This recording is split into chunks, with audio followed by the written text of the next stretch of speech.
Bill O'Reilly, thank you for watching us tonight. Are conservatives undermining President Obama's war on terror? That is the subject of this evening's Talking Points memo. Speaking yesterday, the president continues to tell Americans he'll fix the intelligence failures that allowed the underwear guy to almost blow up an American jetliner. But the president also appealed for a united front against terrorism. Instead of giving in to cynicism and division, let's move forward with the confidence and optimism and unity that defines us as a people. For now is not a time for partisanship, it's a time for citizenship, a time to come together and work together. But obviously that's not happening. President Obama is under withering criticism because his anti-terror policies are deemed too soft by some Americans.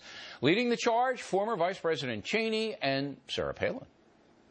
What I see happening here is the Obama administration is now going back to that old pre-9/11 concept. You would think that our successors would be going to the intelligence community saying, how did you do it?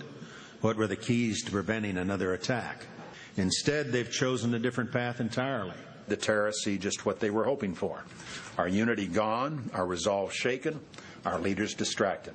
In short, they see weakness and opportunity.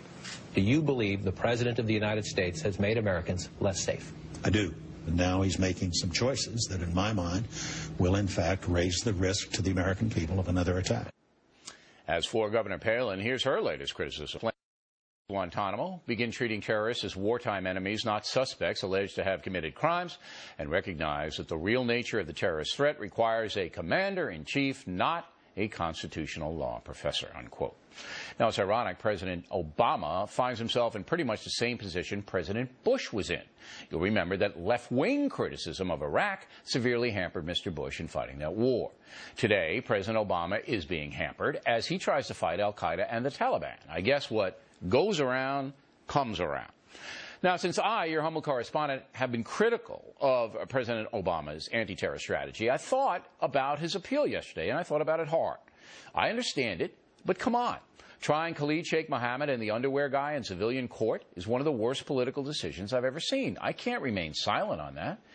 Also, we need coerced interrogation to fight terror. Talking about a plea bargain for this Nigerian loon so we can get information is insane. The military should be grilling him right now. That being said, I don't want President Obama to fail in dismantling al-Qaeda and the Taliban. I want him to succeed. I'm not trying to undermine the president. But if Mr. Obama could explain to me how a $100 million civilian trial in New York City for Khalid Sheikh Mohammed is better than an inexpensive and efficient military trial, I'm willing to listen. Same thing with a plea bargain for the Nigerian loon. But no one has been able to put forth anything other than ideological arguments to support the civilian trial deal. In life or death situations, ladies and gentlemen, that is simply not good enough. And that's a memo. Now,